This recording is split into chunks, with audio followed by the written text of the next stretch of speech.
Welcome to Star Trek Story, Myth, and Arcs podcast.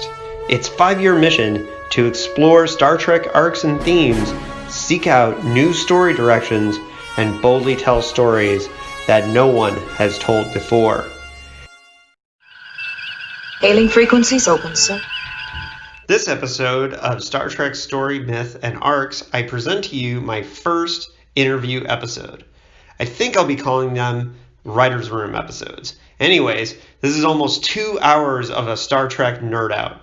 Not only do you hear the backstory of how our guest developed a Trek CU in print media, you get neat stories about working with the creators of Deep Space Nine, establishing a comic book-like Trek universe, marketing books, and for me, the funny stories about calling up Ronald D. Moore on bridging the TV and Trek universes.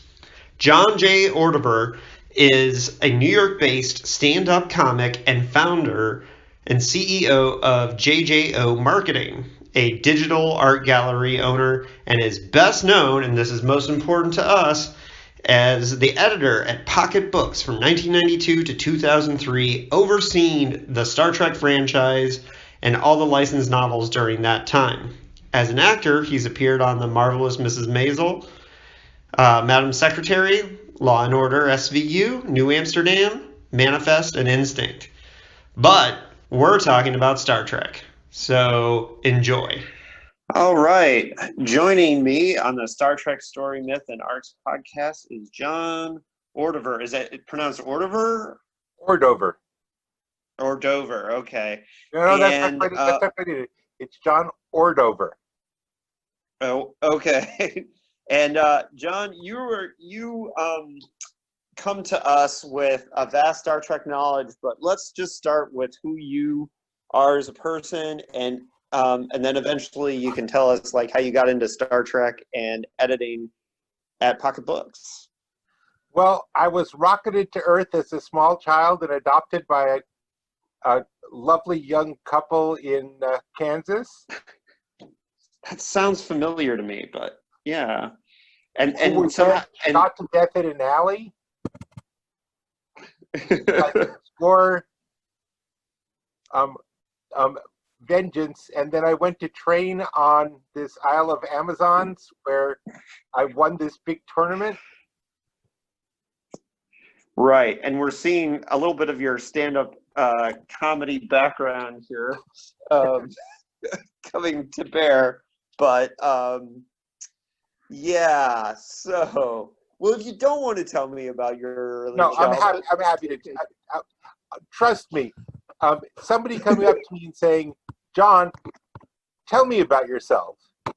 Will always get I'm sure you love to do that. A very, very long answer. Okay, so are you a lifelong New Yorker? I did leave at times. I was born and bred in Brooklyn, New York. I went to the University of Chicago. Nice place to go.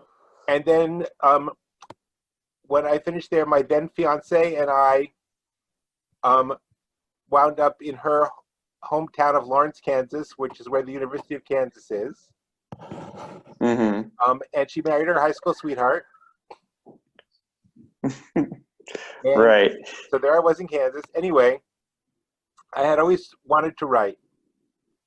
So and I certainly read lots of Star Trek, lots of science fiction. And there I was. And James Gunn, not the movie director, but the old-time science fiction writer, teaches at the University of Kansas. So I started taking classes at the University of Kansas for writing, wound up taking running their literary magazine, or their like alternative street literary magazine, and wound up taking classes with Jim Gunn, who said, if you want to go back to New York and get into publishing, call this guy David Hartwell. Tell him I sent you. So I did. Oh, from Tor, of course. Well, he wasn't at Tor then. But he ended up there. He was at. Yeah. He literally ended his career there, unfortunately. Right. Anyway, because Jim knew David, I got on the New York Review of Science Fiction, which was a fanzine at the time. In the meantime, I started calling around to do freelance reading, which is screening manuscripts that come in for slush. And then we discovered that about 30 years earlier, my father had been David's lawyer when he was doing a magazine called Crawdaddy. But that's just to one side. Anyway, one of the places I was freelance reading for was the Star Trek office. When I first called them, they said, I'd love to have a freelance reader. We don't have a budget for it right now. But talk to me a little bit. Like, why do you want to do Star Trek slush reading? And I said, and I remember this perfectly. I said, because I want to turn the fact that I know Spock's blood type into cold, hard cash. That is, and that seemed to be the exact right answer they were looking for. So he said, I don't have a budget now. Call me back every 3 months. So I went and did other freelance reading, and I called him back every 3 months. And then one of the times I called, he said, come on in, let's talk. I have a budget.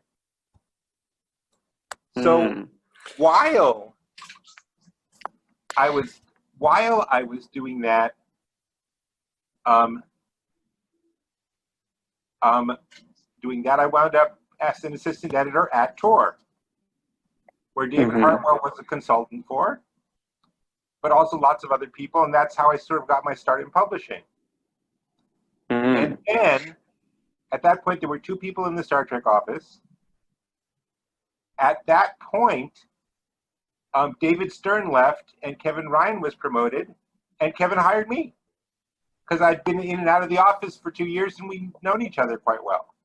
And he understood that he got that I understood what the Star Trek line was, and that I was actually eager to work in it.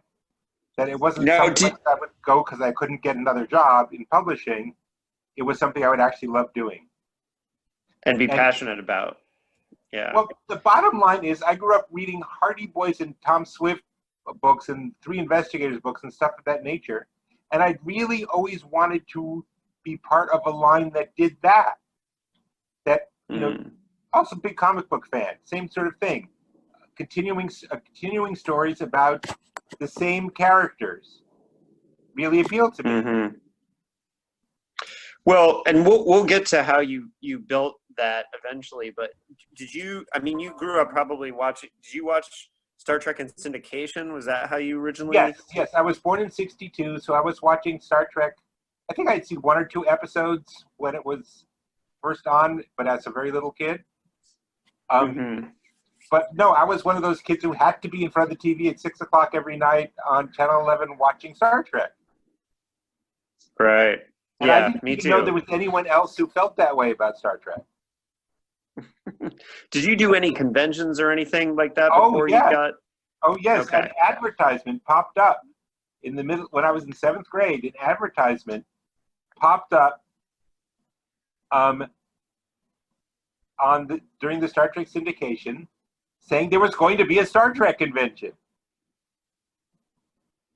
And I found out the dates, and I went to my mom and dad, and I said, okay, let's cut a deal. I want to go to all 5 days of this thing. That would mean missing 3 days of school. What do I have to do to earn that? And off I went. I think the first one I went to was still at the Commodore Hotel. It wasn't the first, but it was like the 3rd year they did one. Right. I know, by that time we'd only had a black and white TV, and I'd never seen Star Trek in color until I saw it projected at 35 millimeter at a convention. Wow, that's cool. Well, you know it's really cool to hear this is that I don't know if there's anybody who's a bigger fan of the work that you did at the line at the time. and I want to explain my relationship a little bit with the pocket books in Star Trek line, which was, so I've been a Star Trek fan like my whole life. Since I was a little kid, I watched, the syndication. Star Trek was always a big deal to me. Movies, Wrath of Khan is still the movie I've seen more than any other movie in my life. And me too. Galaxy Quest is catching up, but go on. Yeah, that's a good one. But for me, in the 90s, I was living in Syracuse. I was going to school, and the only thing that I read besides like environmental books and stuff that was related to school, like I didn't have the brain power to read anything where I didn't already know the characters and kind of already had the setup. And every time I rode the bus for 5 years, I read Star Trek novels. Every time I had any kind of free time, if it wasn't watching Star Trek, I was reading Star Trek. I went through a phase, and a lot of the people that listen to my other podcasts know that I have a really deep understanding of the science fiction genre because I read very deeply in it. But during that phase, and this was your heyday, like I think the fact that there was an editor who knew Spock's blood type was one of the reasons why the books connected to me, because I was that nerd. And you guys created what was pretty much an MCU for Star Trek before that even happened, long before the MCU was a thing. So that being said, we'll really nerd out on this and the particular titles in a bit. Do you remember which book was your first one in 1992 when you took over?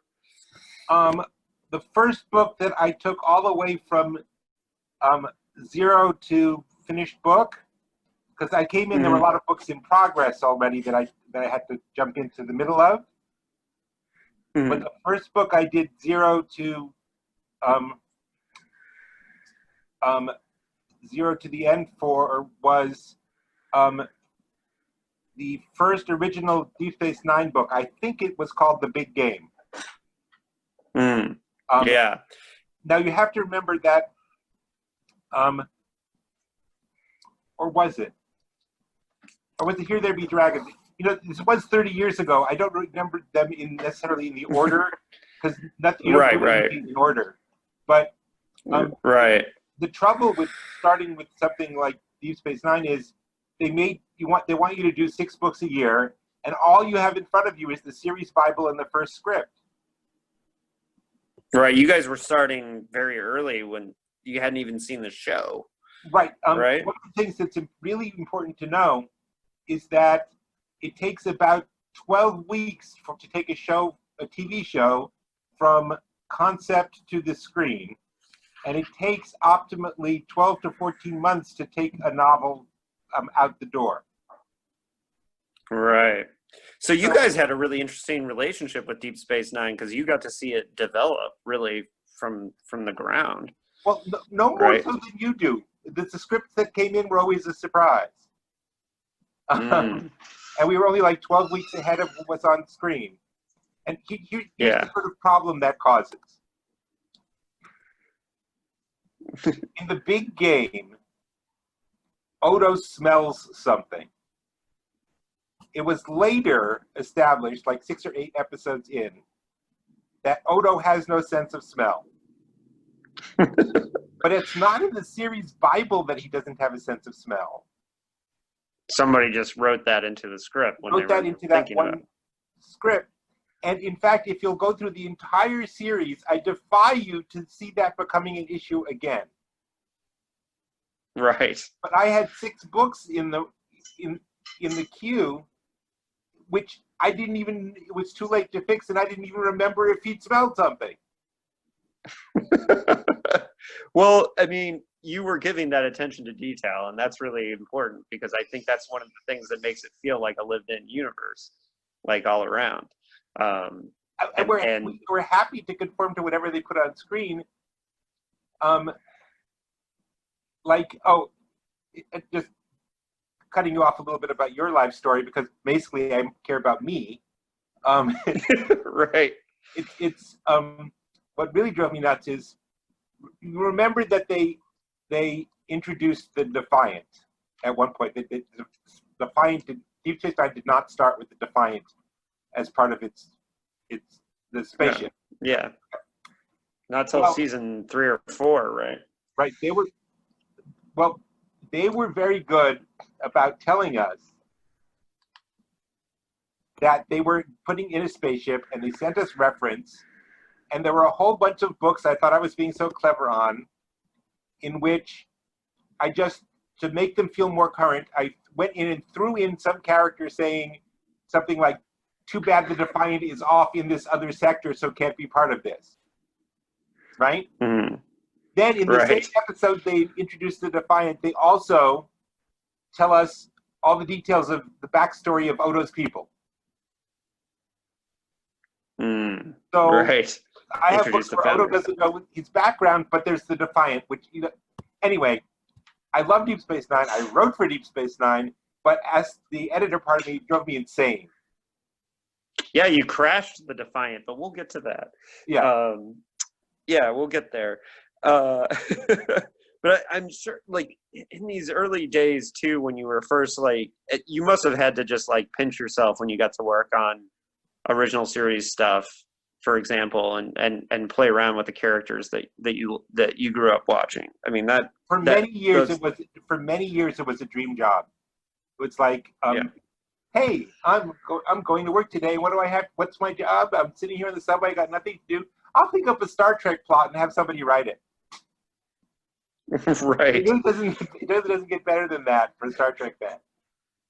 Right. Well, no, they had started one series, the Lost Years series, before you came on board, but you were really the one that kind of launched the series of miniseries, which we'll get to in a little bit. But I think the first time you really launched into the kind of concept, the wider universe or the MCU, type of thing, because the earlier Star Trek novels were all kind of standalones. They could have been in the 5-year mission, and there was some good stuff there, but I got to tell you, your era is for me, it's like, how Doctor Who fans will say, well, that's my doctor, that they have their doctor, then that's their era. Your era of Star Trek novels is I fell off. I got back into reading straight science fiction after you left, but the Captain's Daughter, and when you introduced the Captain Sulu novel with his daughter, seems to me to be where you first kind of dipped your toe in to doing that wider universe. Am I off on that, or you are? You are totally off. You are. Okay. It was far Correct subtler me. than that. I felt the Deep Space Nine books lacked a feeling of connection to the whatever you call it, the Trek CU. Okay? Mm-hmm. I felt it was going sort of in its own direction. I felt like we were telling stories about those characters, but it didn't feel like it was living in the Star Trek universe. And at that point, I hadn't gotten the green line yet to cross over any characters. Mm-hmm. So I called Greg Cox and I said, I'd like a book about a bunch of baby Hortas eating Deep Space Nine. I remember that one. That was great. Yes. The idea being, well, if I couldn't bring in characters from original series, I was going to bring in the Horta. I was going to bring in something that made it feel like it was connected to the original series. So that was the first time I started thinking in terms of, I would call it the Star Trek universe as, I'll be honest, as a comic book universe. Whereas as the Marvel universe or the DC universe or whatever you want to call it, in which all the pieces are within limitations that they placed on us, all the characters are on the table at the same time. So you can say, okay, I'm going to have one from column B, one from column A. And we had limitations, which is why at first I had to come up with something like Invasion, in which the whole pitch is Kirk fights something. he fights something but doesn't destroy it. It comes back 100 years later. TNG fights it. Deep Space Nine fights a different aspect of it, and then the Voyager novel takes us to the origin in the Delta Quadrant. Yeah. And let me tell you, I wrote into Pocketbooks to get promo posters for Invasion at the time, and I actually literally in my apartment in Syracuse had an Invasion poster, and the months leading up to Invasion coming out, like I was literally going to Borders constantly to see, like, are they here yet? Because when you did that miniseries, it just, as a Star Trek reader and fan of you know, like the first crossover between the four shows was just awesome. And the LA Graph Deep Space Nine one particularly, I really liked. Yes, me too. That's one of my favorites. But if you're interested in the backstory of it, I pitched the idea of doing Invasion. Mm-hmm. Powers that be at Pocket said, I don't know if we should get into this event thing, if this is going to work, blah, blah, blah, blah, blah. And I finally looked them in the eye and I said, it won't sell less. Right. It won't sell less. It's not going to be seen as, why did we do this? Sales were half what they should be. Mm-hmm. And they finally said, oh, okay, John, if you want to, go ahead. And then it kicked ass. It did kick ass. And, just, the idea that I think you couldn't just read one book. You had to read the four to get the full story. You just guaranteed people were going to come back and read the next couple ones. And then, of course, you guys did tons of miniseries, but we'll get to all that too. Okay. But it sounds like you had to convince them to let you play with the wider. Was it the studio or that you had to convince? It's myth that the studio was somehow this horrible person. The studio, quote unquote, that I dealt with most of my time there, is a lovely woman, Paula Block, who, as a Star Trek fan from before I was, and who would find ways. She would say, I see what you're trying to do. Here are the limitations we've been given. Let's talk about it until we can work a way to make the story work. They were great. They were iffy about anything. They were iffy about anything new. Anything that, basically it's like, it ain't broke, why fix it? And I understand that attitude completely. Which is why I had to say, well, this won't break it. Right. Right. What are you worried about? Also, we were already at that time doing a TOS and TNG book together, and then a Deep Space Nine and a Voyager book together. So it was like, already there was already slots on the schedule. Why not make them connected? Right. So also, frankly, one of the things I realized was that, holy shit, we're not really publishing books. We're publishing 6 times a year magazines. If we're publishing magazines, we need more of a magazine thought pattern. And so that's sort of what that was part of it as well. Go on. Sorry to interrupt you. No. We're here to hear you talk. So I'm just guiding this ship. So, well, the thing about the Invasion series and how you built a story across the four is you had to have kind of taken it like a writer's room. You already had your stable of writers, and I want to talk about that in more depth later. But you guys had to. I mean, you were kind of overseeing all this, I'm sure, but you had to have kind of. Did you guys get together in a room and plot the whole thing, or How did that work with Invasion? No, because it was the Diane first Carey one. and I worked out the very first one. Mm-hmm. And the details, and then we had a general. And other than that, I said, "Here's Diane's original concept. Dean, you do the, you do the TNG. You do the TNG. L.A. Graff for Julia and Karen Rose. Mm-hmm. I said, I want you to do the Deep Space Nine part, which is the other side of this, the bad guys. And then Daffod, I want you to do the last bit. And, Mm-hmm. and they sent in outlines, and then I make sure they all coordinated. And then they all started. By the way, it turned out no one in the history of publishing, and as you can tell, I'm struggling against my natural modesty when I tell you this. Nobody had ever done 4 simultaneous writers writing in the same series simultaneously Mm-hmm. before. So I realized that what I had done was insane. But in the end, it all worked out. But look, at the same time, Star Trek was innovating on the screen. Nobody had been telling serialized stories like Deep Space Nine was.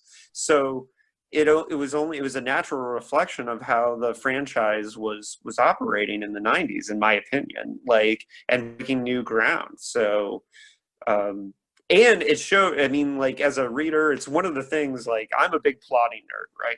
Plotting and structure is my favorite thing.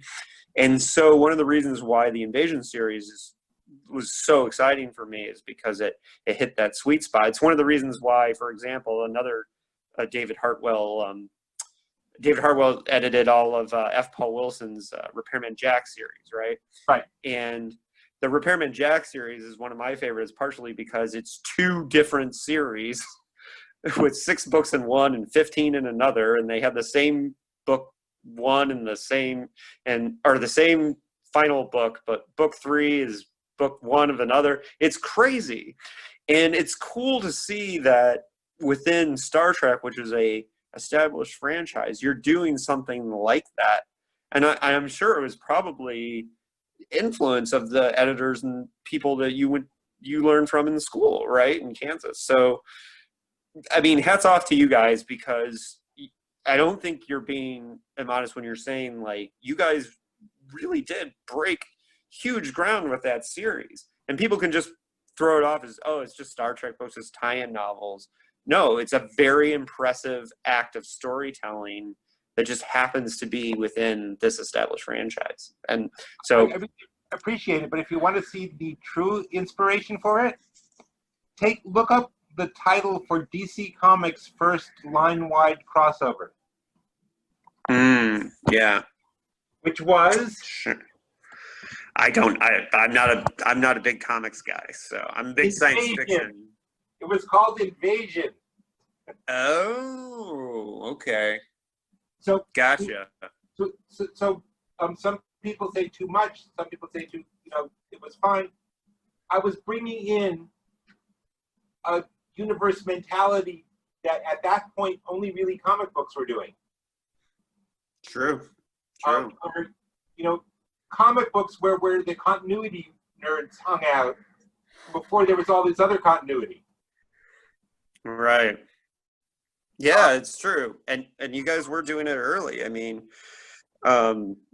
yeah, and I'm sure eventually pocketbooks and Paula, your contact at the studio, I'm sure they started to see that it was good for all of Star Trek to have the characters get that kind of expansion. For example, and I know I already brought it up, but the Captain's Daughter, where she did the Sulu novel. Now, I was bummed at the time that the Sulu novels they were audiobooks, or they weren't part of the main line, and you didn't. And that was well, I had nothing to do with the audiobook part of it, but the problem was, even though written by our most popular author, the Captain's Daughter didn't sell. Really? And maybe that's odd to me.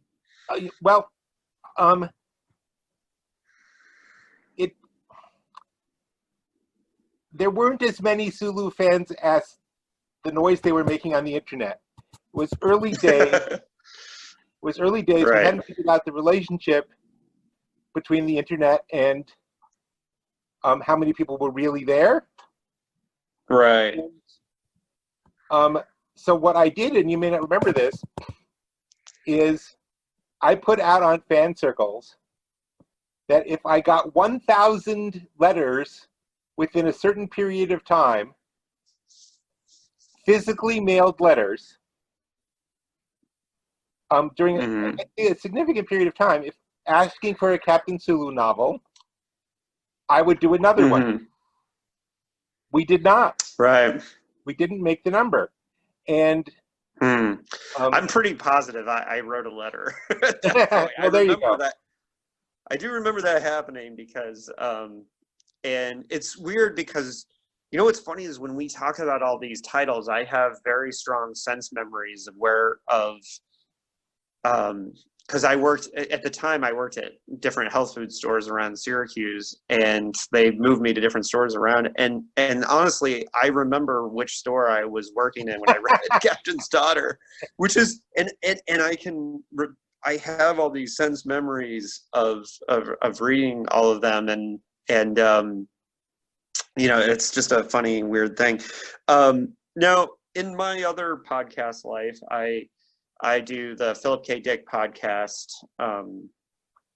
which, you know, and I study, and my favorite era of science fiction is the Gonzo 60s New Wave. And a lot of those, you know, a lot of very established writers wrote for Star Trek, even when it was a series, and writers from that era, like Norman Spinrad, who's been on our podcast, who wrote The Doomsday Machine, for example, and you know, like Richard Matheson wrote an episode, and Jerome Bixby, and like some, you know, and so it was cool. And I didn't know that James Gunn was your teacher, but James Gunn working on the Joy Machine and taking a Theodore Sturgeon story was a pretty cool thing.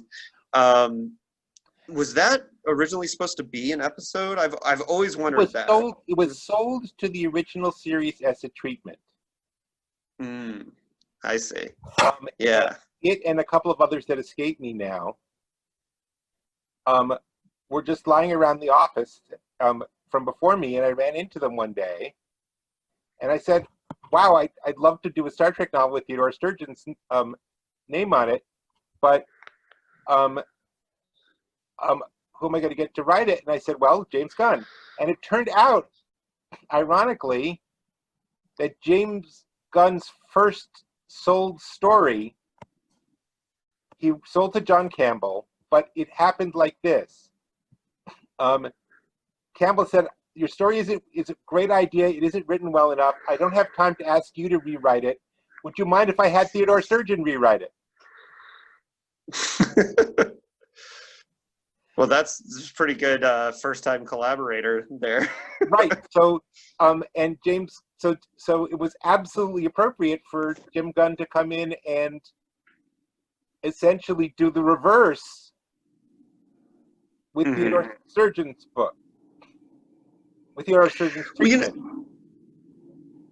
You know, something that's interesting too, because when we get into the big names of science fiction, and that I would say in the pocketbooks era and the Bantam era of Star Trek before you guys, and don't take this as an insult to your era, because like I've said, your era is my era, but a lot of the bigger names in science fiction who were nominated for Hugos and Nebulas wrote science fiction novels in that era. I'm thinking of your Joe Hadelmans and Greg Bear and stuff like that.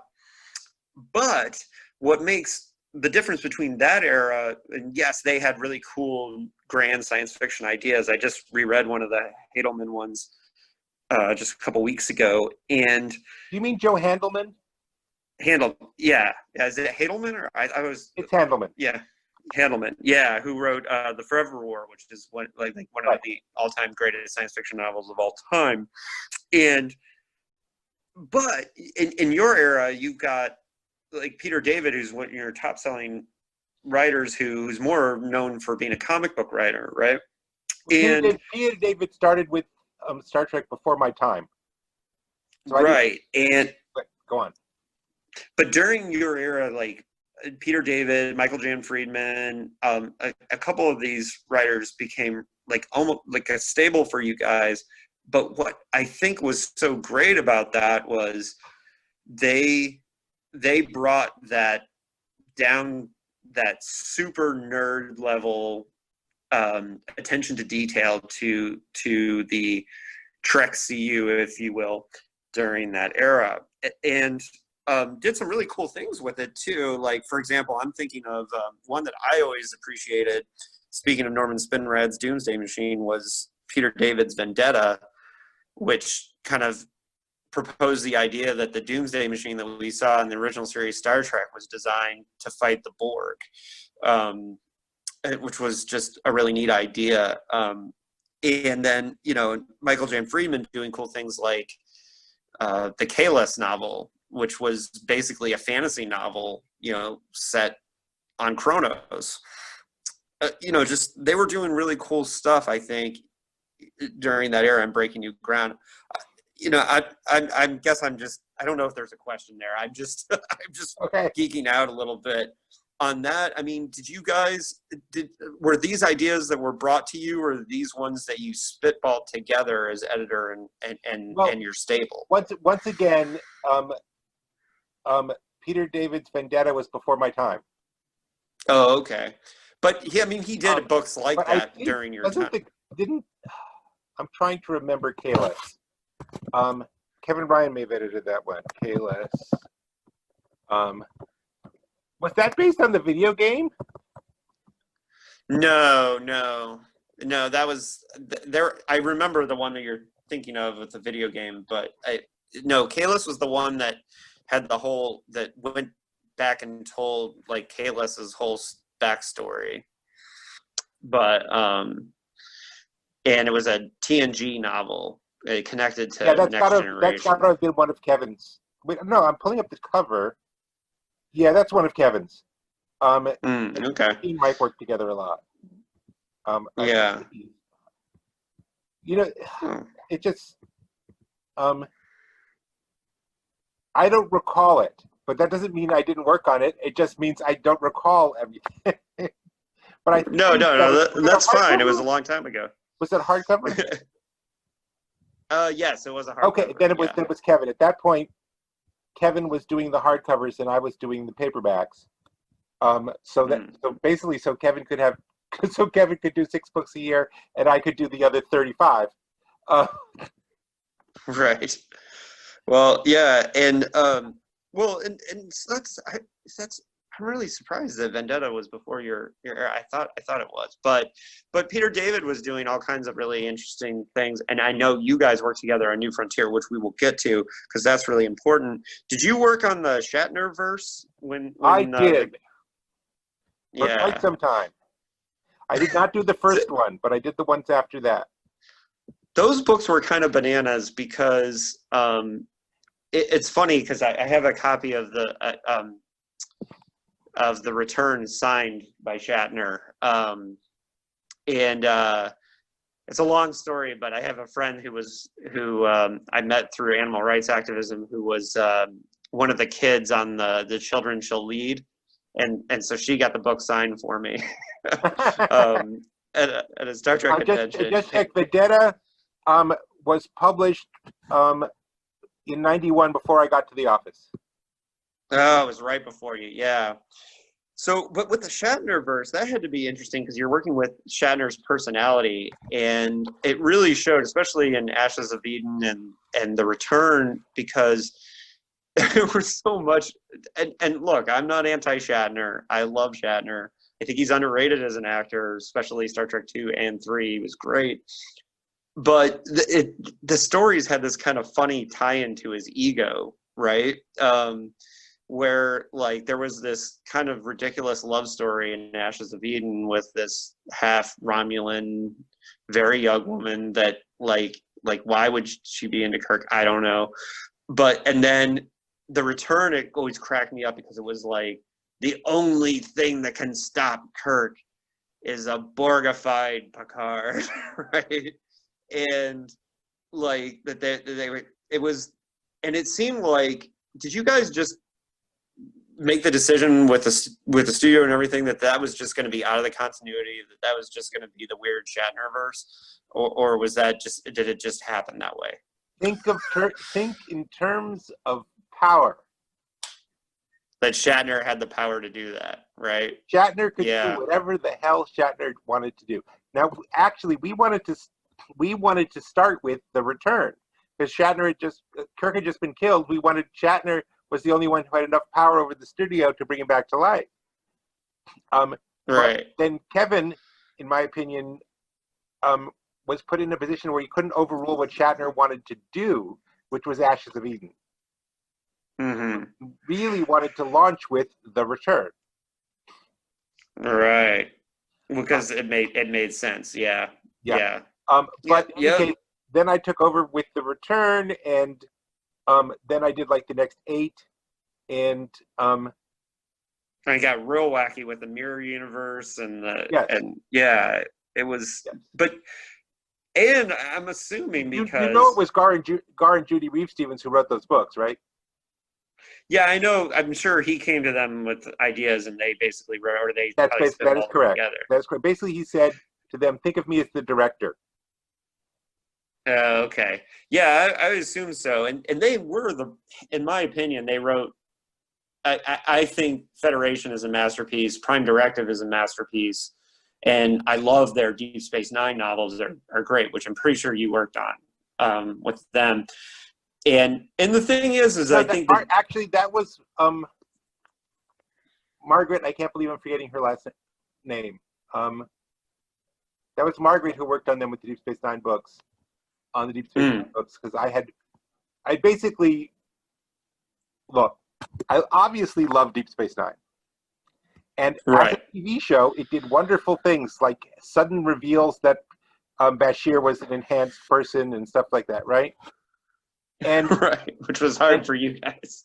Right. And so Deep Space Nine was driving me bonkers. And I had already introduced also SCE and all that stuff. So basically I said to my boss, can Margaret take over Deep Space Nine? Because it's driving me insane. First Margaret did, and then Marco did. But that's driving me absolutely bonkers, because dealing with a show that was being actively produced, it's insane. It is insane. It's a tightly woven serial with, oh my God, it was Bashir who was revealed to be a changeling in disguise and it's like, when you're doing interior points of view on characters, the other characters may not have known that Bashir was a changeling, but Bashir knew, and the other characters may not have known that Bashir was enhanced, but Bashir knew, and so having him thinking and doing stuff, and none of this is in the series Bible, and it makes for great television. Don't get me wrong, but try to do a tie-in.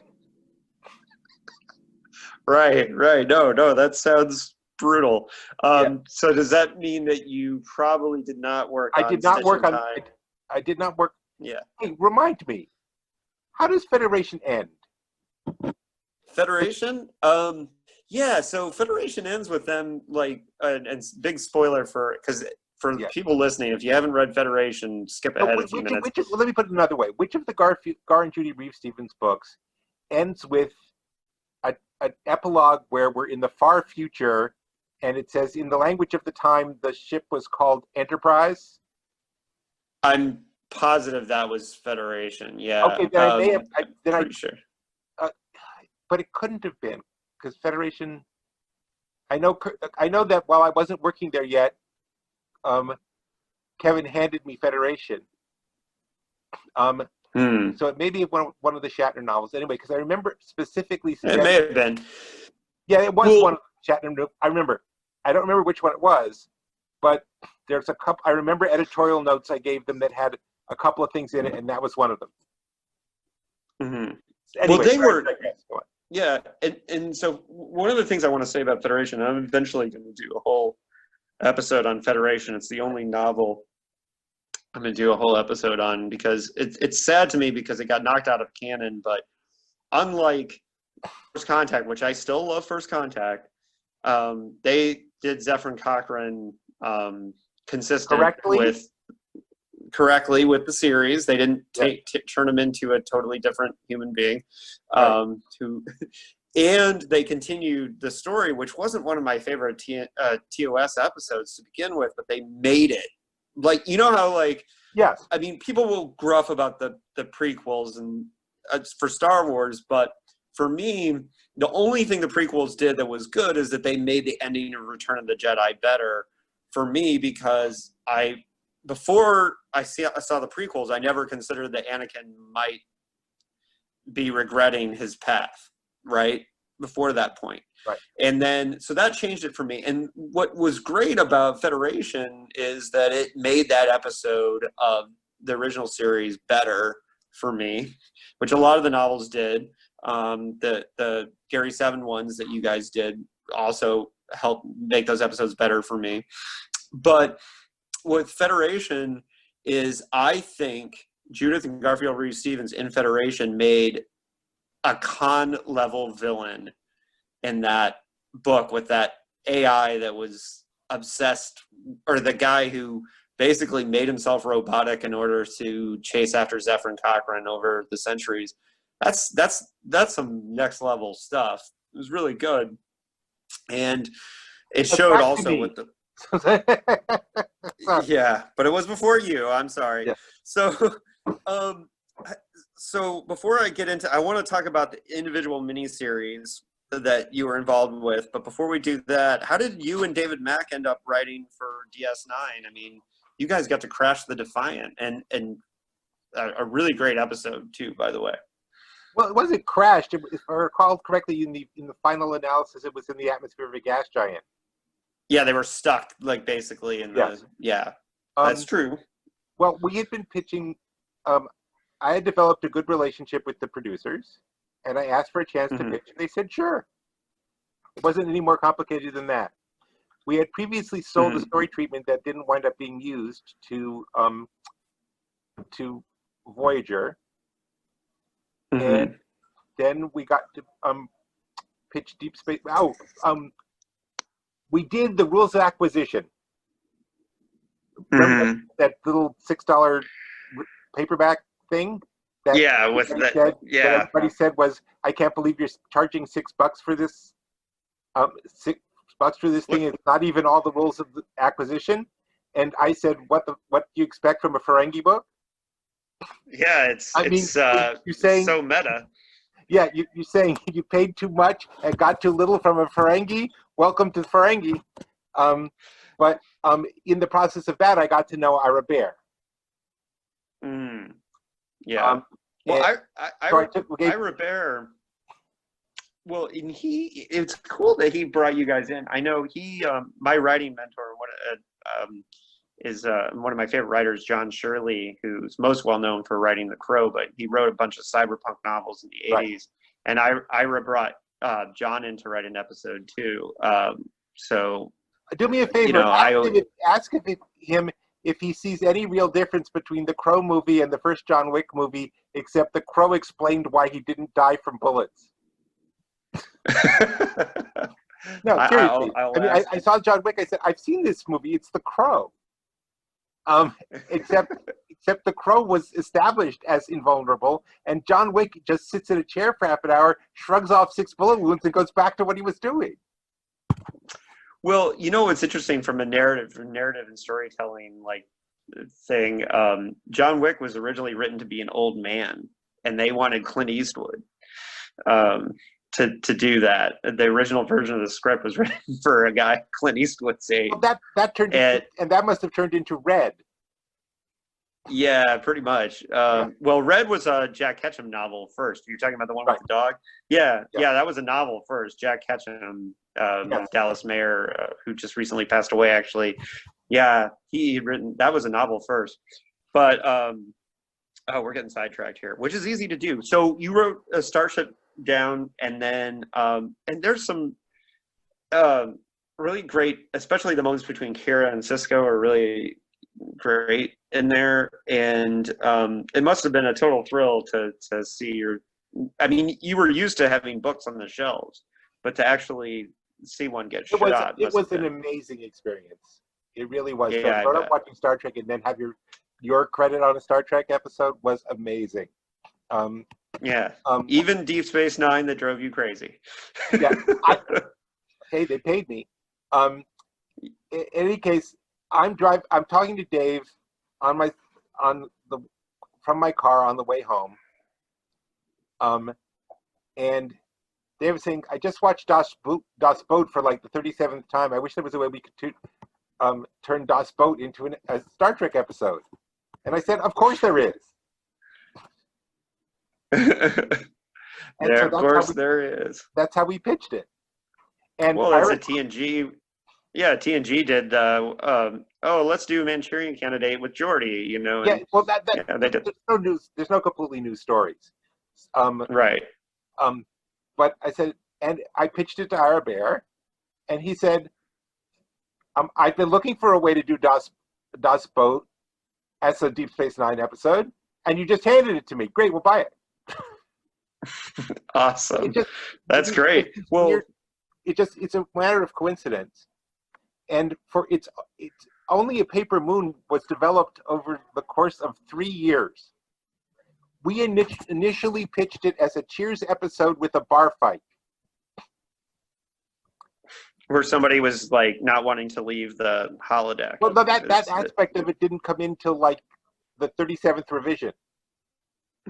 Did you always was it your idea to do to have Nog lose a limb, or was that seems like something that they would? That's the thing about Deep Space Nine; it's always changing things. Right. Because that's what I was going to say. That sounds like something they would have. Original pitch, which was 3 years before the episode aired, was nothing like the final episode, pretty much, except that what we have found is, and you'll see this even in Starship Down, pitch cheap, pitch standing sets, right, and you have a much better chance of getting through because the producers want to save the big money stuff for their episodes. So. So that one was started with just there's a holiday, a Bajoran holiday. This is, by the way, I'm just sort of letting you in how a TV show's episodes are developed over a long period of time. Oh gosh, there's a good story about this. Anyway, we initially pitched that there was a Bajoran holiday that had shut down everything on the station except Quarks, which of course would never close, because they would be losing money.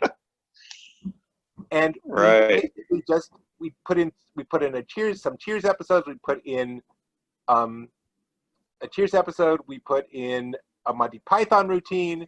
We put in basically everybody going in and out. We eventually had a huge bar fight breakout, which was sort of based on the one from Trouble with Tribbles, where Garak and Bashir had been playing a chess game and then had to maneuver their chess game out of the bar before something happened to it. But then it got more and more and more into the current story. And eventually I get a call from Ron Moore, said, "We're buying this story." And he told me, we're cutting Nog's leg off. After cutting Nog's leg off. Yeah. And he told me the whole story, because the way it works is they finally decide how they want the story to go, but they know you pitched it, so they call you up. You type up everything they say, send it back to them, and they send you money. Nice. That's just how it works. Works anyway. So he's saying, Nog goes in the holodeck. He won't come out. Blah, blah, he tells me everything else that's going on, and I type it all up.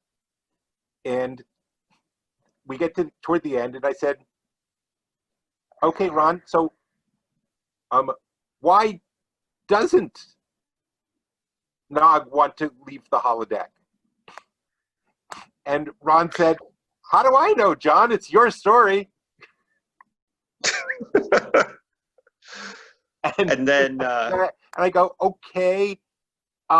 He doesn't want to leave the holodeck because he knows that if he does, he's lost that teenage sense of invulnerability because he had his leg blown off, and now he also knows when he goes back out that door, his friends are going to want him to go right back into battle, and the idea terrifies him, and that's why he's stuck in the holodeck. Ron said, "Works for me. Type it up." That's awesome. Yeah, Well, like, I gotta wonder too, talking to Ron Moore, and this obviously is, we all respected what he was doing at Deep Space Nine and TNG already, but I mean, he hadn't gone on to do like I consider Battlestar. I consider 33 one of the best hours of television ever written. So ever. do I, but I have some I have some real notes on that one. Well, right. Like, why were they waiting the 33 minutes? Why not jump again immediately? I would argue that they probably just didn't have the energy that they probably had to. They had a lot of stuff they had to do in those 33 minutes before they did it. I think it makes sense. It could be, but then why? What if that's true? Nobody said anything about it, and for that matter, why were the Cylons jumping every 33 minutes when they presumably had higher tech? And even that, why don't you leave some mines where you know they're going to come out? Anyway, I don't know. Maybe I did love the episode. I just can't help picking the nits. Yeah, of course. But I wonder, talking to Ron Moore at the time, and it sounds like you guys had enough of a relationship to talk about the stories. Yeah. Did you ever get a sense that he had an idea what you guys were doing on your end? Because I'm sure he was super busy. But absolutely. Absolutely. Here's another story. You remember the Dominion War miniseries that was half novelization? Oh, it was great. I was so excited about that, by the way. Speaking of, to see Picard in the Dominion War was fucking awesome. But go ahead. That was on my list of things to ask you about. So, good segue. We got a lot of publicity on that before it was going to hit the stores. Mm-hmm. And Ira Bear called me at home and said, "This Dominion War thing, the plot line?" I'm going, "Yeah." And he said, "This was going to be this was going to be my big season ender." And I said, "But Ira, I thought it was so close to something you might do that I actually checked in with Ron about it 18 months ago, or whatever it was, 8 months ago." And he said, "What?" And then I get a call from Ron Moore. And he said, "So what are you saying?" And I read him the email exchange we had had. We had had 8 months earlier. And he said, "Oh, fuck." And then I get a call right back from Ira that says, "Okay, you're off the hook. I'll make it Ron's problem." He's like, Ron's got to figure out how to end the season now. Yes, but I thought it was so close to, basically, it's a cross between the Guns of Navarone and the Bridge of the River Kwai. And I said, this sounds like so much like something they do. I had better check. And I wrote to Ron, and he said, "We have no plans to do anything like it. That's fine. Go ahead." Well, I of course appreciated the Guns of Navarone aspect. My most recent novel, Goddamn Killing Machines, was I wanted to imagine Philip K. Dick writing a Guns of Navarone type. There you go. Story, and same kind of thing. Like that was. So you have to ask yourself, are the guns really there the whole time? Or is he just convinced? Is one psycho just convinced a group of people there are guns? Well, you may be on to me, John. Yeah, exactly. You may be on to me, but that book is out from Clash Books, by the way. But yes, but kind of the same type of thinking. I really did. I was really just shooting my mouth off. I did not intend a spoiler. No, it is. You are close, but not exactly what happens. Okay, but yeah. But you're definitely on the right page. I can tell you're an editor that pitched lots of work. Yeah. All right, so we already talked about the Invasion miniseries, which was next on my list. Let's talk about the different miniseries that you did. Day of Honor was your follow-up, right, to Invasion? That was the next time Right. you guys did and so it was easier to go back to Pocket and say, like, hey, Invasion was a huge success. Let's do Day of Honor. Well, basically, at that point, they said, John, we have no idea what we're talking about. We don't care what you do. Just do it and make us money. Right. And doing a Klingon story across all the franchises was pretty bold move, but Klingons, I'm sure, were popular and were selling, right? Yeah. Also, it was very easy to just come up with a holiday and tell a bunch of different authors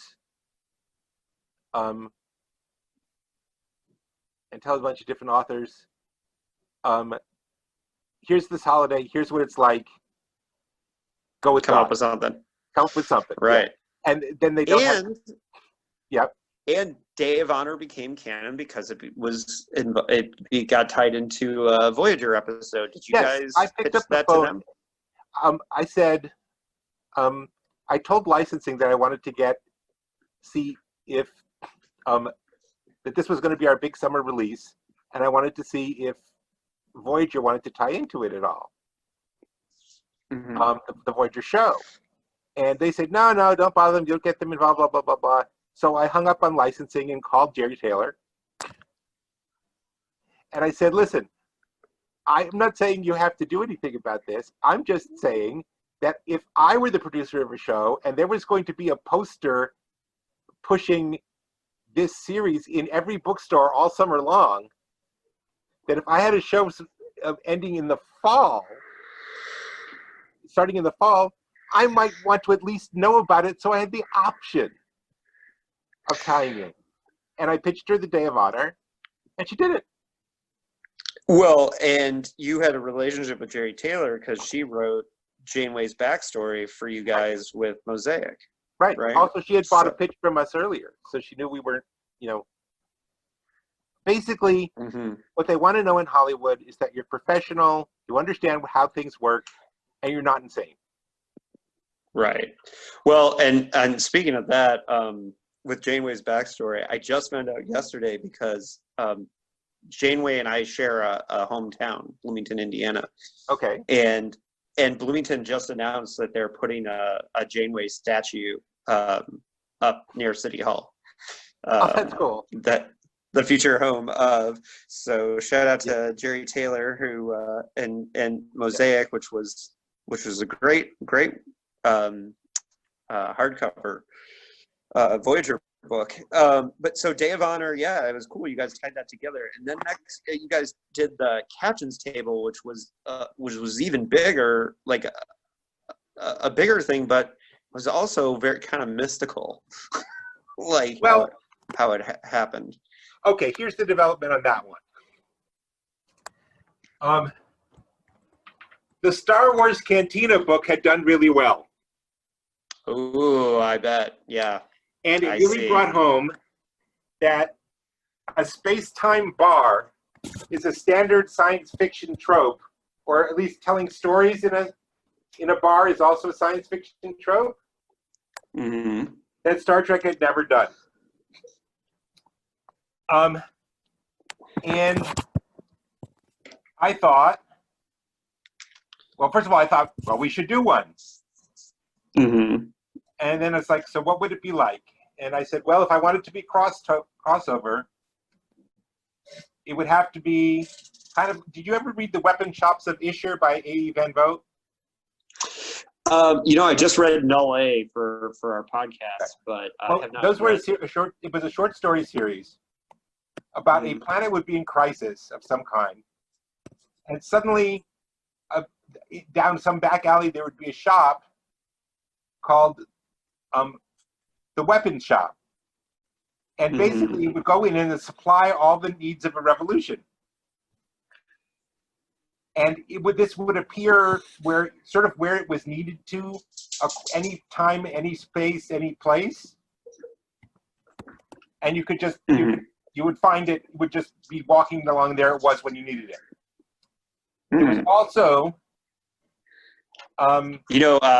Van Vogt is Dick's, PKD's all-time biggest influence. So Of course he is, because at the core, Van Vogt's stories don't make sense either. But I would say make less sense than Dick. I think he refined at least a little bit more. Okay. Yes. But the power of the stories is not that they make sense. Right. Yeah. Well, he used to plot by dreaming. Yeah, and John Campbell used to write to him and say, "Well, here's another story I don't understand. But it's obviously very good, so I'm going to publish it." Right. So the captain's table you brought in. I see how you're tying in the Van Vogt idea. And then there's also Arthur C. Clarke's Tales from the White Heart, which is basically about a guy who comes in and tells stories about things that happened to him that are always weird. Right. Some story you've heard about that was weird. They're worth looking up, absolutely. So I decided that I would combine Tales from the White Heart and the Weapon Shops of Isher concept, and just say that there was a space-time bar accessible only to captains, that you could enter from any place you were,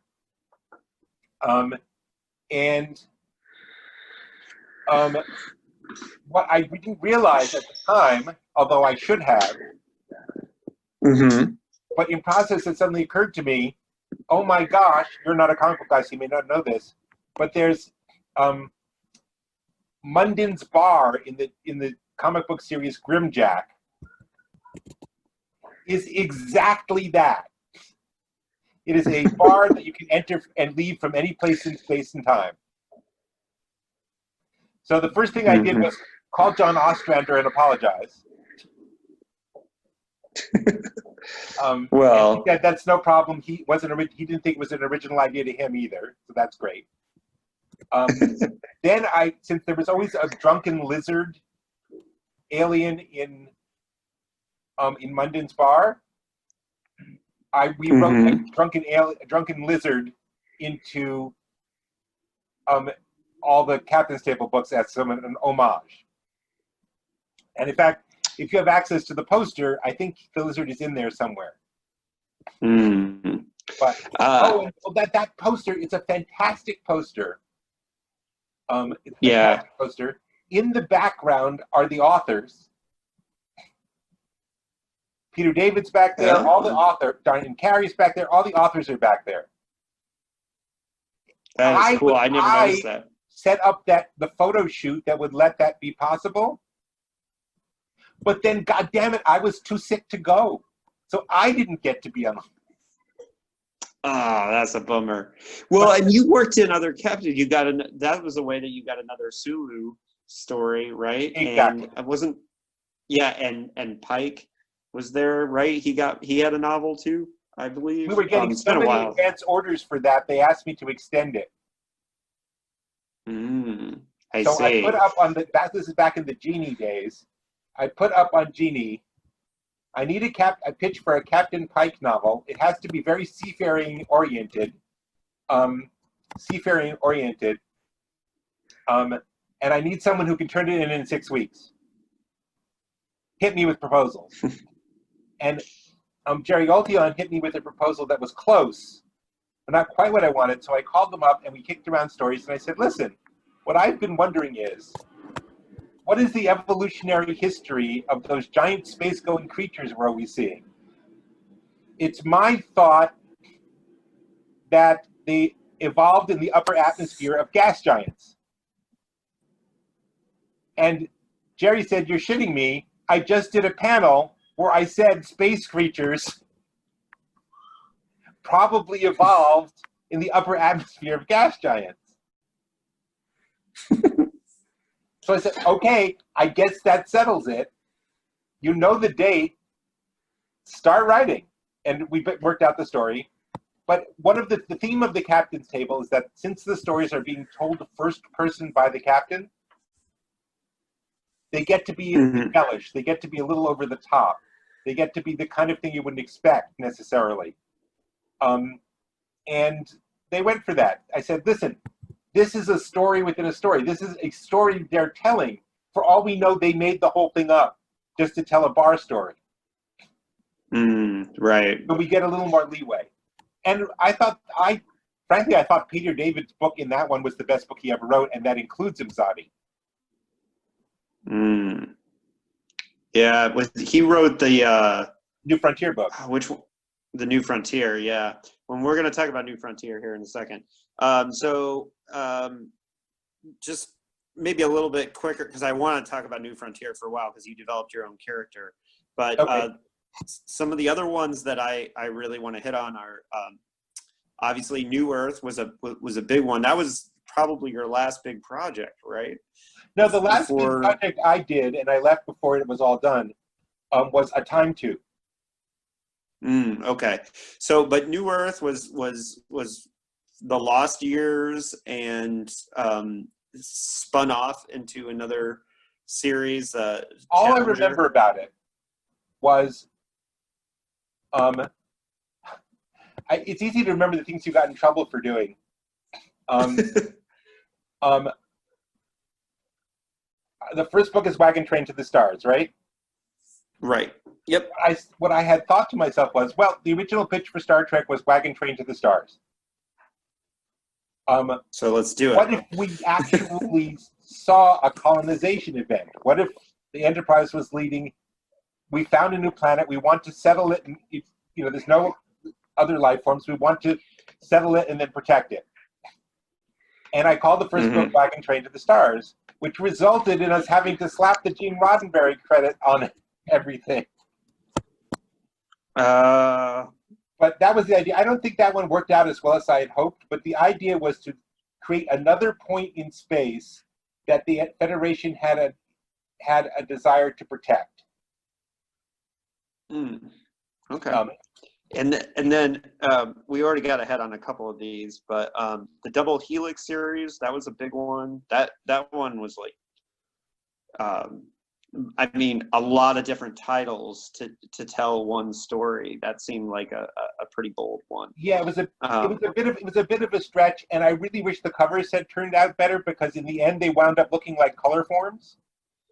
It's like, okay, let's stick this character here, and then stick this character here, and stick this character here. Well, and I admit, for me, Double Helix, that was kind of like the last hurrah for me, because I had read probably 100+ Star Trek novels over a couple years, and I had just made the decision that at that time I was like, all right, I need to chill out on Star Trek novels for a while and get back to reading, more classic science fiction. Yeah, I had just made the decision, and it was funny because I remember with Double Helix, I had this thought to myself, all right, this is the last Star Trek series, and it was just coincidentally was right around the time that you left the Star Trek line, so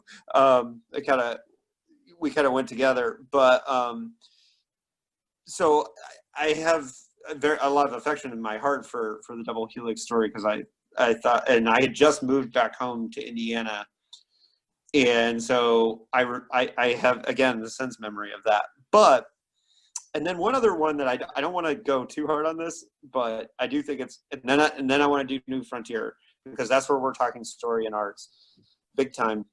And but you got to do an X-Men crossover, which I know they've recently done that. Doctor Who. Yeah, I bet you had so much fun with that as a comic book guy. Well, and I admit I was too much of it. First of all, I told them I'd only do it if I could call it Planet X. That's funny. Well, because I had grown up reading stories like Voyage to Planet X, The Mystery of Planet X, and I said, okay, I'll do it, but we have to call it Planet X. Well, I admit I was too much of a purist that I rolled my eyes at that one and didn't read it. And one of my buddies, who's a huge X-Men fan, was very mad at me. Years later, I read the comics that crossed over Doctor Who with TNG. Right. And he gave me a hard time, and he was like, well, how could you do that if you wouldn't do the X-Men one? I was like, I know. I know, and I'm not totally against the idea. I was never a huge X-Men fan to begin with. Well, so. I wanted to do it, but Marvel had a different take on it. They wanted very specifically to use a specific set of characters, but they're not the ones I would have gone with. Right. I would have gone with, once you start thinking about the X-Men and the TNG crew, you begin to realize just how many parallels there are. For example, the X-Men all work for a bald guy who sits in a chair. Who ended up being played by the same actor. In fact, the reason Patrick Stewart couldn't be on that cover was because at that point he was negotiating for the role and he didn't want it to look like he was angling for it. But they never did explain why. That's funny. They never did explain why Professor X has a British accent in the movie. Anyway, and if you look at Cyclops' origin and you look at Riker's backstory, they're the same one. They're even both from Alaska. Right. They're both from Alaska. They both have dead mothers. They both have complicated relationship with their fathers. I mean, it's really, runs down. Anyway, I won't go too long. You asked not to go too long on it. I won't. But it was great fun. Mostly because I want to. Hilarious to me was when I got complaints from fans that said this is just a marketing gimmick, and I'm like, well, what the fuck do you think the Star Trek novels are? Right. And I said, and on top of that, that doesn't mean you can't have fun with the concept. And we had a great deal of fun. Yeah. So I would suggest if you still haven't read it, it's worth reading. It's a fun book. It has some very funny moments. And who ended up writing that one? Was it Friedman? Yeah, because he wrote for X-Men before that too, didn't he? No, he didn't. Oh, okay. Yeah, yeah, he was so. Friedman was so great at doing the stories that just briefly, that were like just on the edge of the canon, right? He was so good at that. But I wanted somebody with comic book writing experience to write the book. And I went over to Marvel. We kicked the story idea around for a while. We went for the very, very standard trope that would appeal to both. Basically, it's a planet where people are developing mutant powers and being oppressed. And the X-Men have gotten lost in time, picked up by the Enterprise, and the Enterprise said, listen, we can drop you off or you can come help with this problem. And they said, we're in. Right. All right, Okay, so I really got to go hard on New Frontiers because this was the first original captain and ship and all that you guys did, and I want to hear about how you guys developed it and what you were thinking about with settings and arcs. Okay. And you had to have been so stoked to be able to be liberated from worrying about continuity and being able to kill characters and do whatever.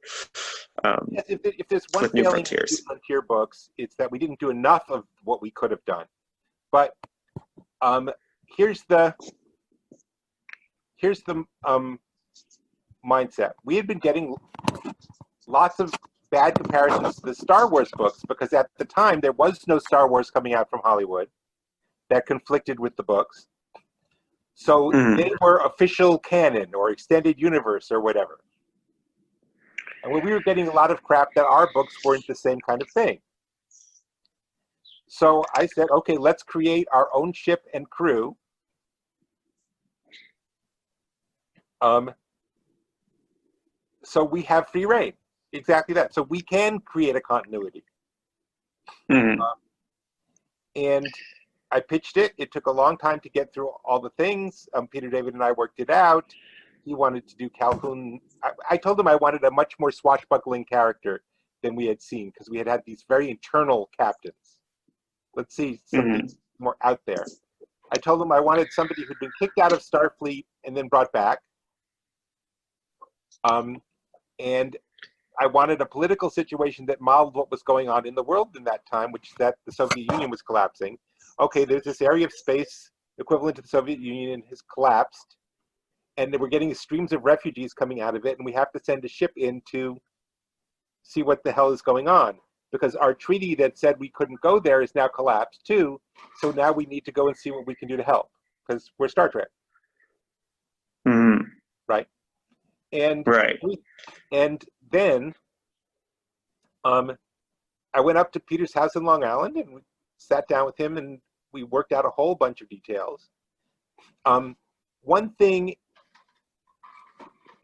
New Frontier presents the sense that we knew in advance what the backstories of all the characters were.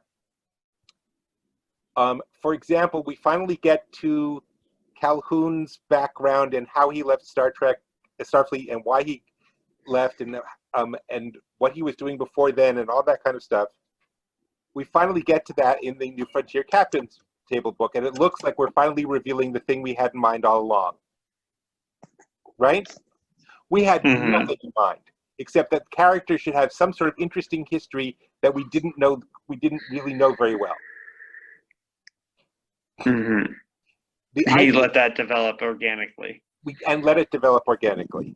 Right. We basically looked at the original series Bible. And if you look at the very original series Bible, it doesn't say Spock can read minds and he has this neck pinch. It's it doesn't even have the word Vulcan in it. So we didn't. True. I believe in, you set up mysteries so that characters have intriguing backgrounds, but then you drip this information in over the course of a lot of books. You don't put it all in the pilot, so to speak. Now, Peter David was your most popular author, so I'm assuming he sold the most books. So I'm sure he was your first choice for New Frontier, or absolutely. I mean, he was the first choice for a number of reasons. One of which was we're both very volatile and creative people, but we nonetheless work very well together. Mm-hmm. So that was part of it. Also, I knew if you wanted someone to go nuts, go to Peter. Right. Well, I mean, what was the Q squared was the one that? Yes, where he went completely nuts. Yeah, he went pretty bananas there. Yeah, I mean, and I can tell you as your target audience at the time, when the word first came out, I don't remember how we heard things back then, but you know, I was just through the roof. Like, we were going to get our own character and all that, and New Frontiers, I continue to, I think New Frontiers was the one that I continued to read after, you know, as they continued to happen. And so it must have been cool that for you that Peter that he kept the character and that Pocket kept the setting going too, after your era was over. So I'm sure you had a certain amount of, like, you know, pride over this storyline because it was your baby from the beginning, right?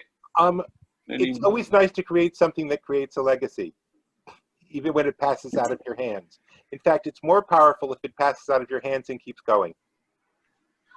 Yeah, absolutely. And you created something that survives you, basically, and that's just was great fun. I loved when we brought Marissa and Arix in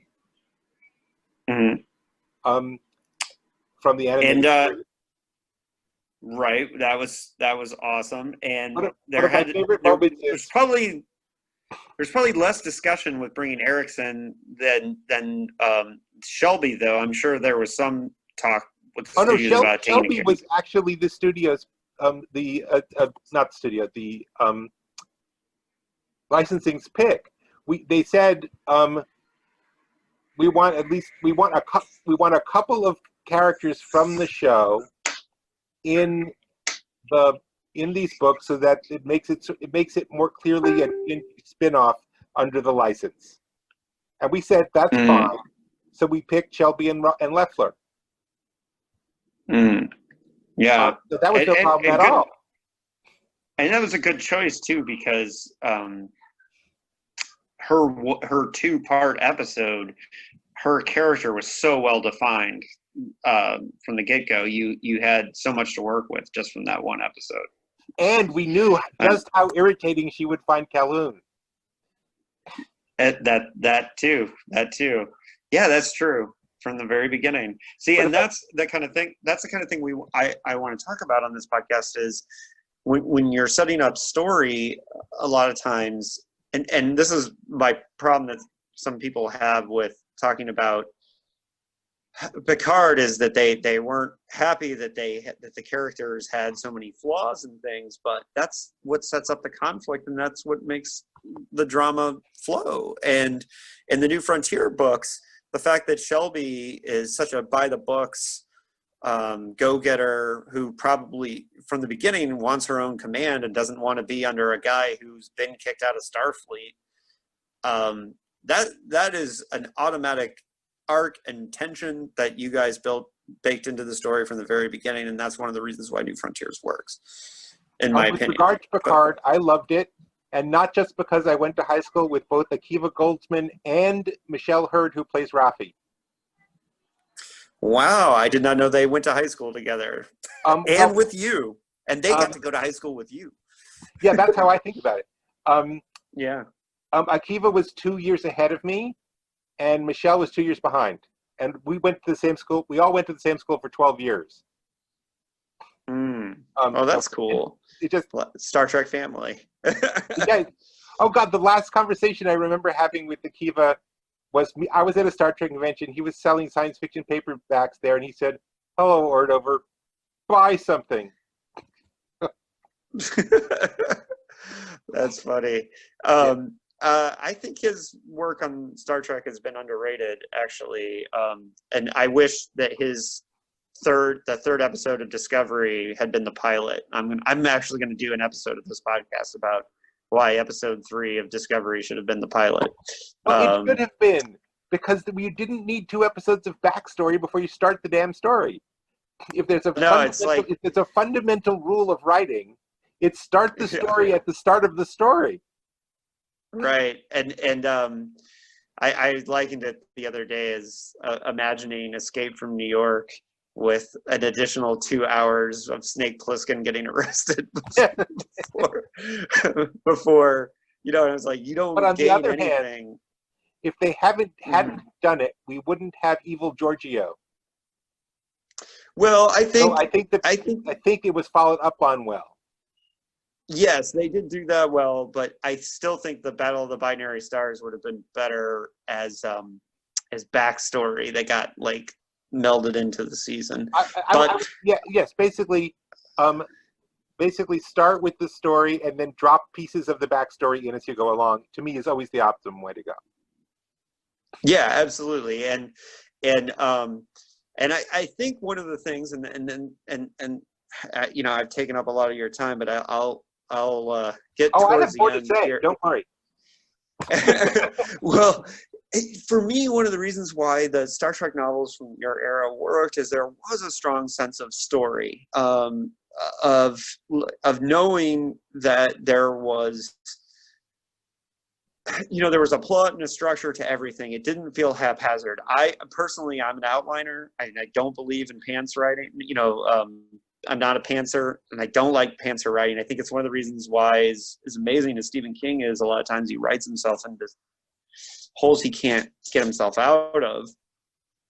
And one of the things I liked about your era of Star Trek is that it always seemed like there was a plan.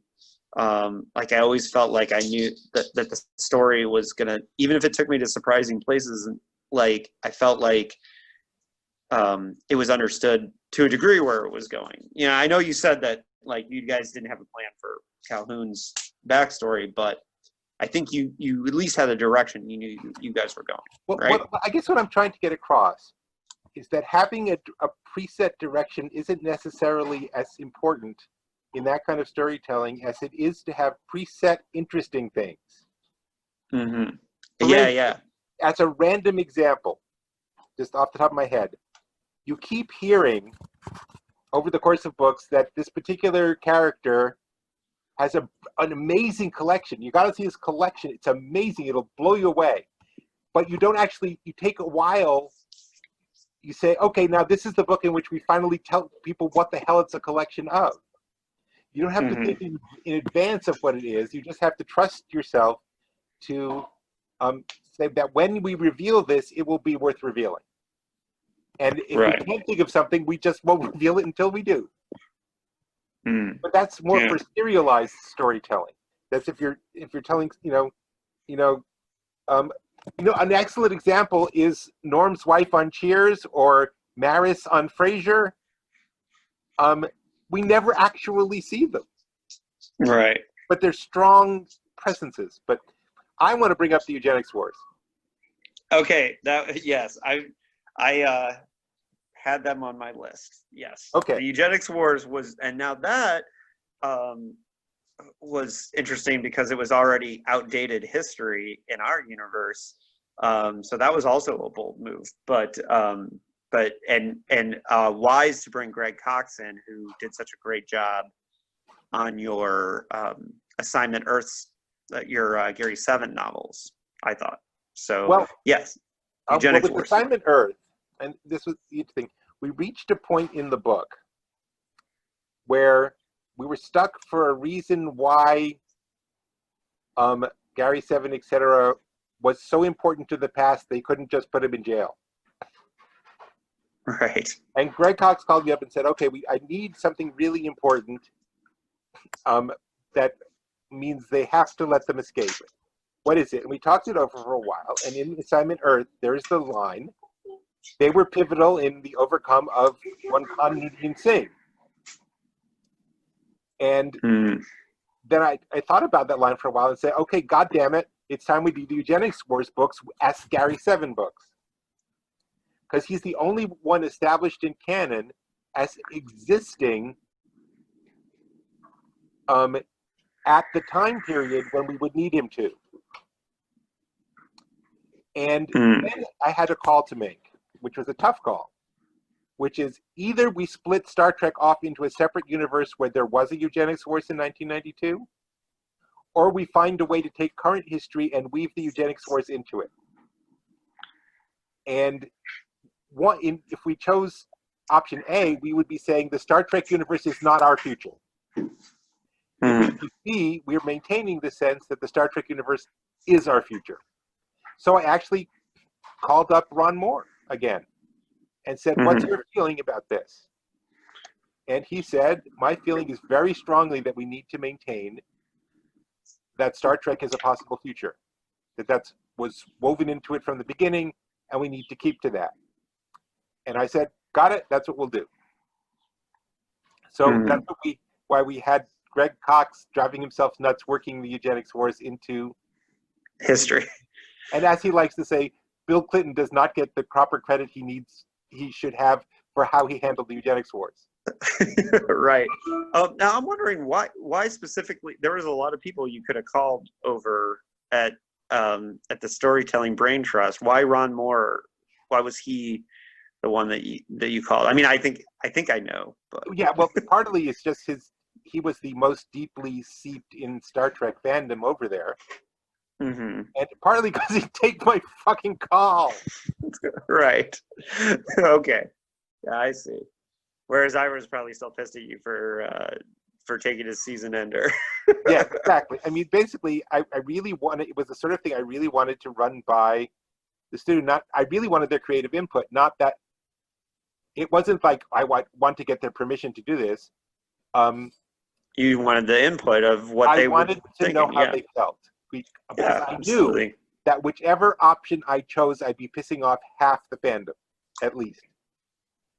Right. Well, it's very smart.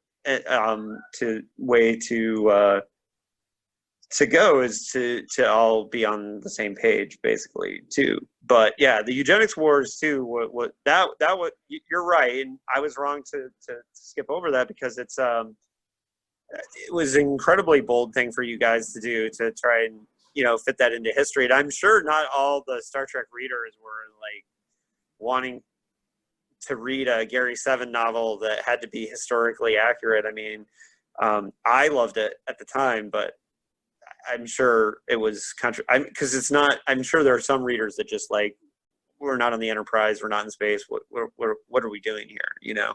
Well, it has a framing. It has a framing sequence for that, so that's something. That's true. That's true. It did have that, but also there were a lot of people who bought it expecting a high military science fiction.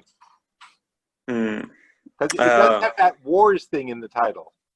Right. But that's not. We thought that was, there was this other series out there called Star Wars, and we figured we'd leave that to them. Right. And we would totally stick to Star Trek's. Let's get this working properly. And I will say it was my idea that they were building the Botany Bay, what became the Botany Bay. They were building it at the secret base, and that Gary Seven just stole it. I just love that. If I'm obviously not perfectly willing to praise myself, but I adored that we just had to come up with the Botany Bay, even though we hadn't gotten ahead that far in real science. So a secret project that Gary Seven stole. I love it. Anyway. Yeah, no, and I think you have reason to be very proud of yourself for that one. Is that the project that you're most proud of, or do you? I mean, you oversaw so many projects during those years. Like, do you have a favorite child? To some extent, I'm most proud of the fact that I survived it. Well, yeah. Oh, don't forget Don't forget Star Trek SCE. Oh, is that the Starfleet Corps of Engineers? Yes. Too? Yeah. Because that was an interesting challenge, because my boss comes to me Friday around 2 and says, Microsoft wants proprietary Star Trek book product. What should we give them? And I said, there was this whole hue and cry in fandom over the fact that certain Star Wars stuff you could only reach if you bought a membership to their new thing. I don't want to give them any proprietary thing. It's going to backfire on us huge. And he said, they'll pay us $1 million. And I said, oh, well, that does put a different spin on things. That's funny. Give me until Monday to come up with yet another new ship and crew that we can make proprietary to Microsoft that actually fits in with their e-reader. And he said, okay, you got till Monday at 9. So you had a weekend to do that. Yes, and much of which spent on the phone in panicked conversation with Keith DeCandido. Yeah. And who wound up editing much of the series because I was just overwhelmed. But it seemed to work out very well. And it created an entire separate ebook line. But that was only so much. It's only so many times I can go to the well and come back with anything worthwhile. Yeah, that was early in ebooks too, wasn't it? I mean, yes, that was when ebooks were still a bad idea. And right. Now that they're a great idea now, they really represent only like 3% of the market. Yeah, and that's that's true. It was a really bad idea then, but I mean, eventually they got printed in paperback, didn't they? Or yeah, we basically generated the ebooks on a monthly basis, and then would collect them into physical books and publish them. Okay. Yeah, I don't think I read that series, but to be honest with you, but I think I probably read more of of your work than many human beings. But except that Paula one, Block, who read every word. Every word, I bet she did. Yeah. Yeah. Well, it's funny because I'm a huge. I know I already mentioned it, but F. Paul Wilson's Repairman Jack series and all that. I read all of both those series in 1 year, and Paul was pretty convinced that I'm the only person that has done that. And he's actually coming on Dickheads next month, so I'm really excited. He's going to be on our Tony Boucher tribute episode. But oh, cool! I always thought, I really thought The Complete Werewolf is wildly underrated. That whole anthology. Yeah, well, Boucher was an enormous influence on Dick, both personally, and I don't think Dick would have ever been a writer without Tony Boucher. So they were in a writers group together in Berkeley in the when all he had was a few short stories. And in fact, I don't think he would have ever written his first short story if Boucher was a customer in the record store that PKD worked in. So and would come in and buy opera records for his radio show that he did. So interesting trivia. But so I've been very excited. Obviously, I'm researching Tony Boucher right now, so that's why I tangented on that. And I'm sure our Star Trek listeners probably don't care too much about that. But anyways, so back to let's kind of wrap up a little bit with how do you feel about? I know you said you liked Picard. I'm more of a fan of season 2 of Discovery than I was season 1. Me too. The mirror universe is my least favorite part of Star Trek. It makes no sense to me. I think it's really silly, and the more stories they tell in it, the sillier it gets. So, but I still enjoyed season 1. But how do, as somebody who spent so many years professionally in the Star Trek universe, how do you feel about kind of the toxic fandom that have just like have really gone after like what they say is, that the new Star Trek's not following the Roddenberry vision? I think it's BS. I've spent 11 years of my life dealing with letters that started, "Don't you care about the Star Trek fans?" Right. It's nothing new. It's how to put it? There is no such person as fans. Mm-hmm. You get 20 fans, you have 20 fans, 30 opinions. Right. Okay. I recall knowing I'd done my job well when I got a complaining letter that a particular book had too much romance in it, and another complaining the book didn't have enough romance in it, and they were both talking about the same book. Yeah, I've had that experience with my books before too. So. Yeah, exactly. It's like you can never please anyone. And here's the thing, I call it collapsing the wave function. Mm-hmm. Before, when Voyager was just a title, people would ask me, "Well, what's Voyager going to be about?" And I would say, not only do I not know, no one knows. And they said, "How can nobody know?" And I said, "Because they haven't made it up yet. It's not like you open a window and put your head out and you look around the alternate universe and take notes." Okay. And most of the Berman era too, like the Star Trek shows didn't really figure out their footing until season 3 on all 3 of those, or TNG, DS9, and Voyager. They really took a couple seasons to get going too. And one of the things I really like about Picard is that it knew what it was doing from the first moment of the first episode.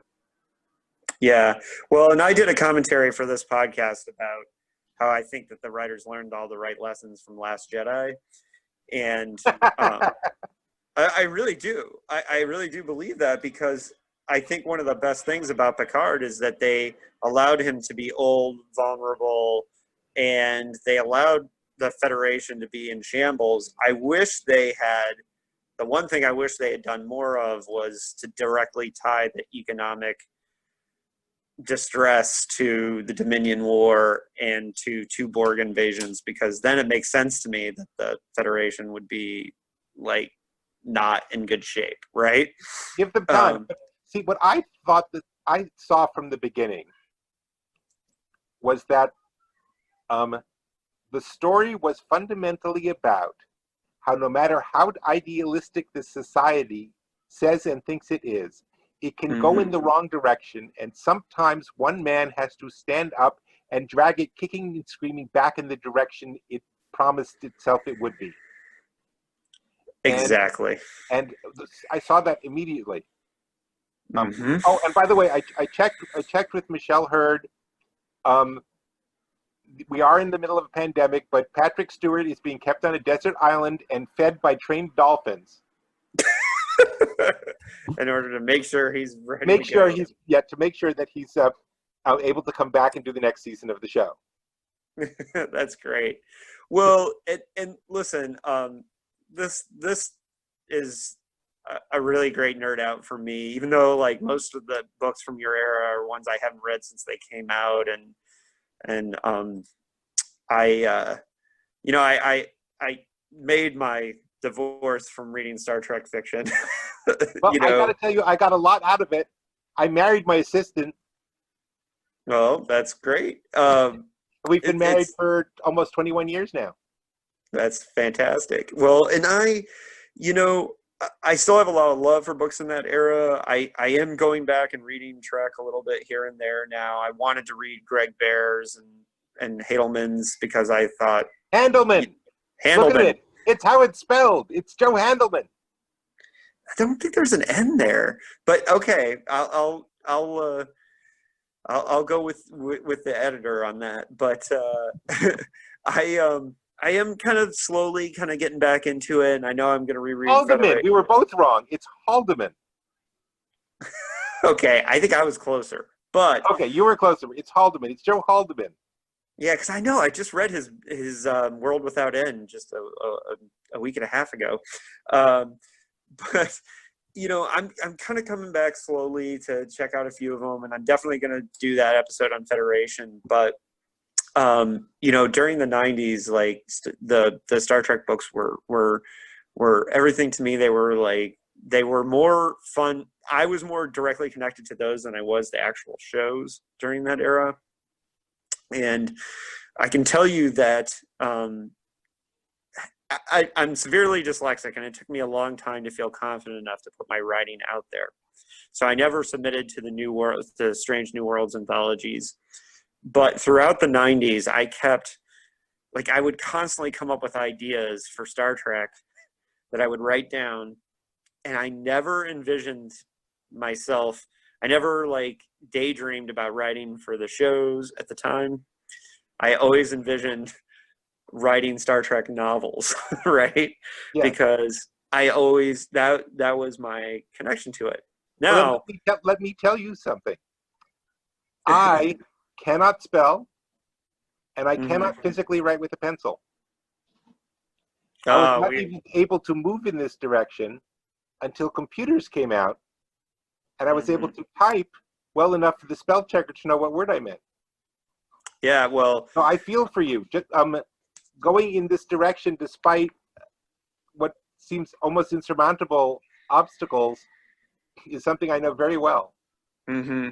Well, it took me a long... I was much older when I got serious about writing, and I'm still...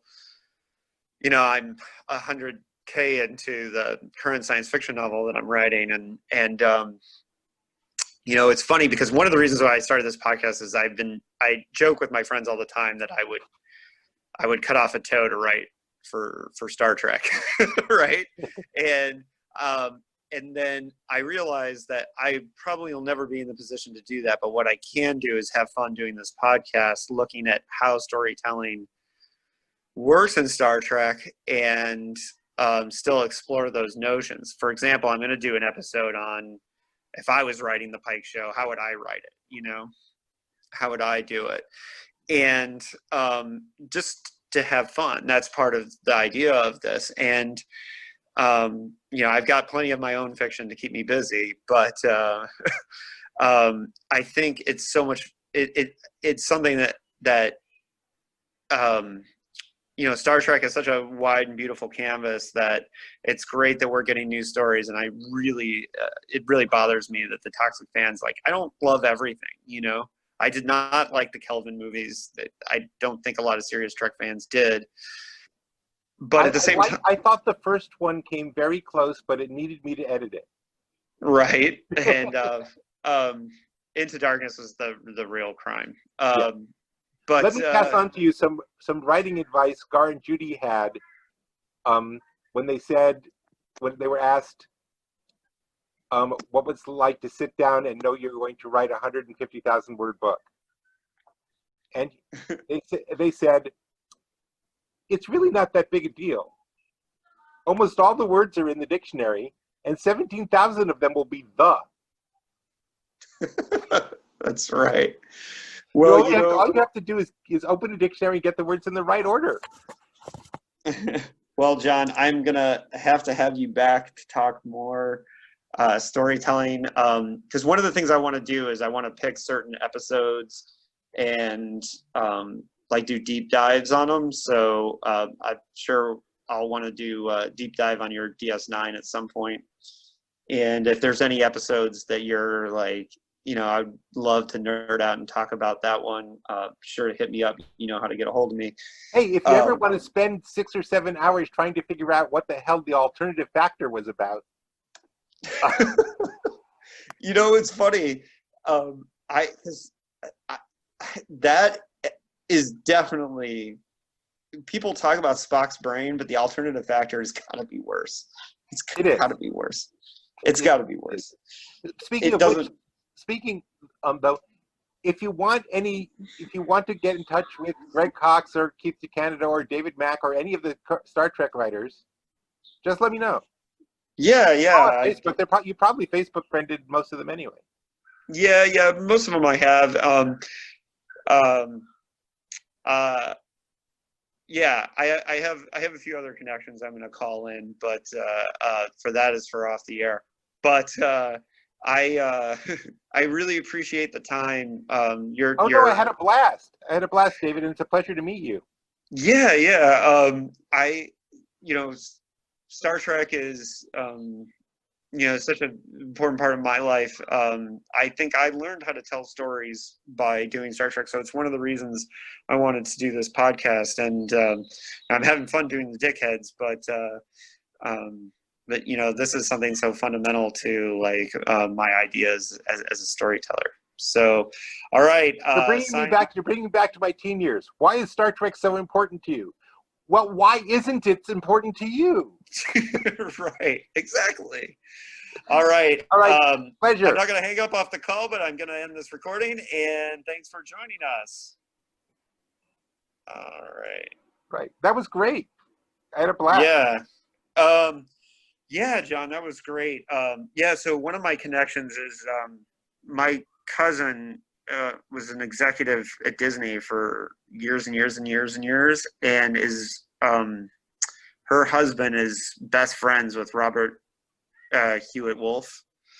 And so I'm definitely gonna use my connections with Robert to try to rope him in at some point. But yeah, I had a great time talking about all your books.